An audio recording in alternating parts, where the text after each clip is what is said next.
Channel में आपका फिर से स्वागत है।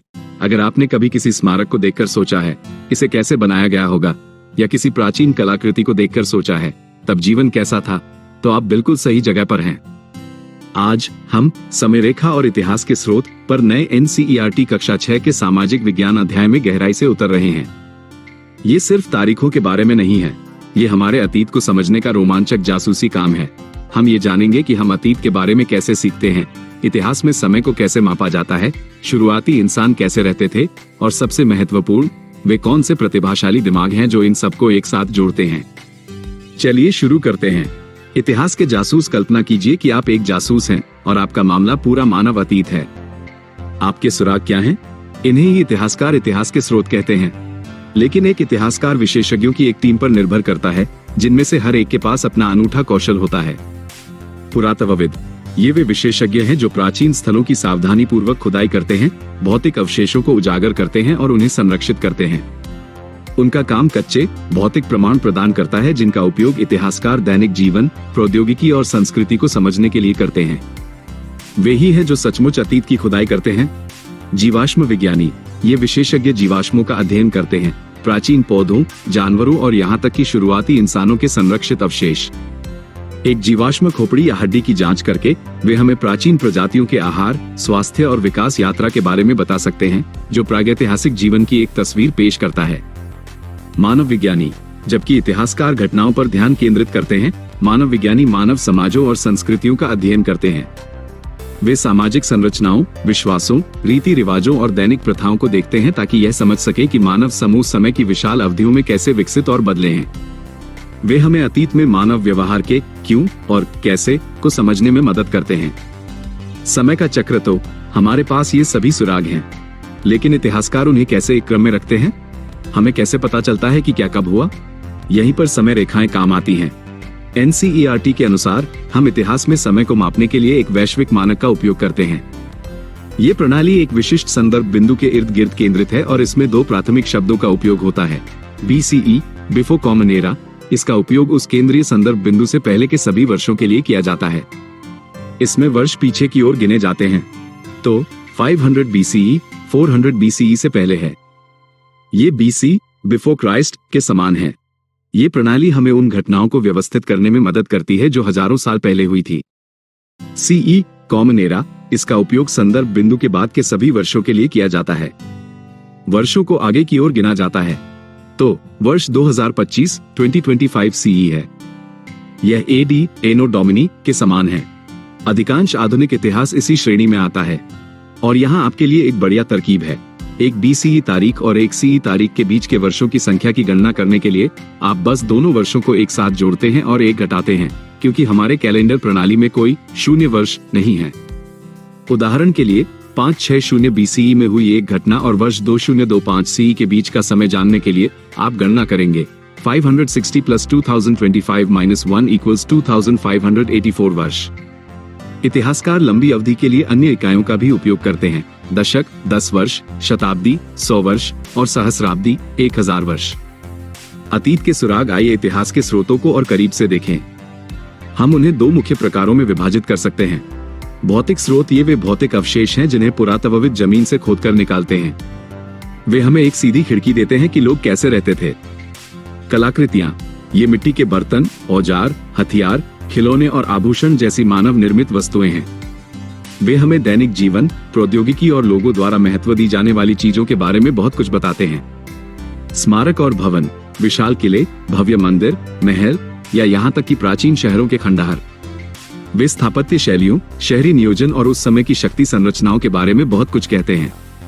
शिलालेख, ये पत्थर के खंभों, धातु की प्लेटों या मंदिर की दीवारों जैसी कठोर सतहों पर उकेरे गए लेख हैं। वे अविश्वसनीय रूप से मूल्यवान हैं क्योंकि वे टिकाऊ हैं और हमें राजाओं, कानूनों और प्रमुख घटनाओं के बारे में सीधी जानकारी देते हैं। सिक्के, ये छोटे ऐतिहासिक दस्तावेजों की तरह हैं। उन पर शासकों के नाम और उनके शासनकाल की तारीखें अंकित थी, जो एक स्पष्ट समय रेखा प्रदान करते हैं। वे एक अवधि की आर्थिक स्थितियों और व्यापार के बारे में भी जानकारी प्रकट करते हैं। साहित्यिक स्रोत, अब आइए लिखित शब्द की ओर बढ़ें। ये अतीत के रिकॉर्ड हैं जो घटनाओं, विश्वासों और संस्कृतियों के विस्तृत विवरण प्रदान करते हैं, जिन्हें बनाने वाले लोगों के दृष्टिकोण से देखा जाता है। पांडुलिपियां, ये हाथ से लिखे गए ग्रंथ थे, अक्सर ताड़ के पत्तों या भोजपत्र जैसी भंगुर सामग्रियों पर। उनमें धार्मिक ग्रंथों और वैज्ञानिक ज्ञान से लेकर महाकाव्य और शाही इतिहास तक सब कुछ होता है। धार्मिक ग्रंथ ऋग्वेद जैसी पुस्तकें केवल आध्यात्मिक मार्गदर्शक नहीं हैं, वे समृद्ध ऐतिहासिक दस्तावेज हैं। वे प्राचीन समाजों की सामाजिक संरचना, रीति रिवाजों और विश्वासों के बारे में गहरी अंतर्दृष्टि प्रदान करते हैं, शुरुआती आर्यों के जीवन पर प्रकाश डालते हैं। विदेशी यात्रियों के खाते ये बहुत अच्छा है।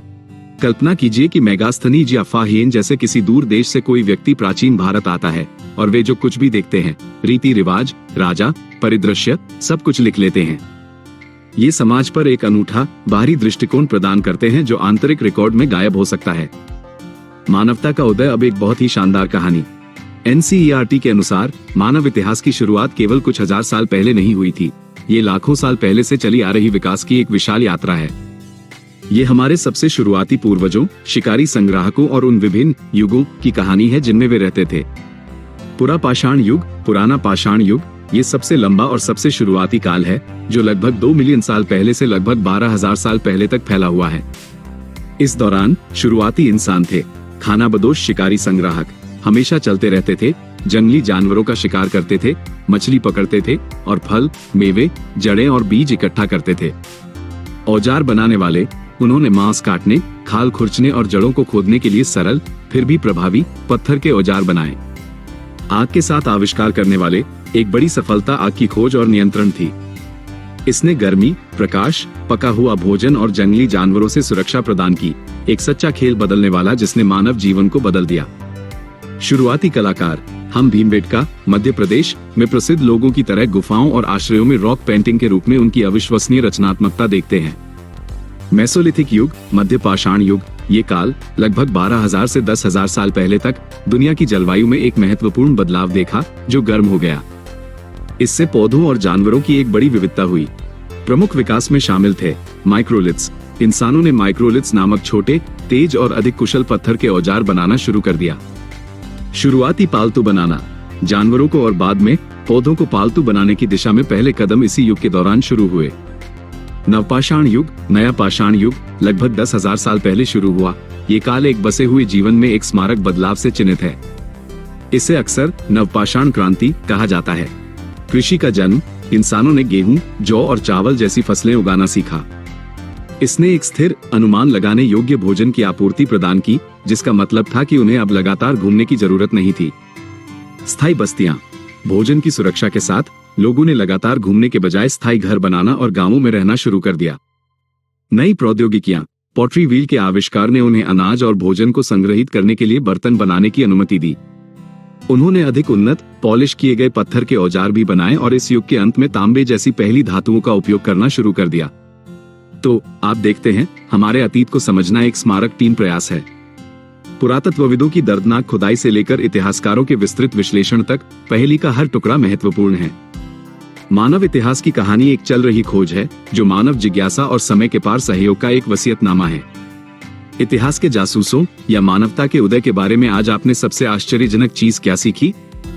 हमें नीचे टिप्पणियों में बताएं। इस वीडियो को पसंद करना, अतीत के बारे में जिज्ञासु किसी के साथ इसे साझा करना और इतिहास में और अधिक रोमांचक यात्राओं के लिए निश्चित रूप से सदस्यता लेना न भूलें। देखने के लिए धन्यवाद और हम आपको अगली खोज में मिलेंगे। सीखते रहें, खोजते रहें।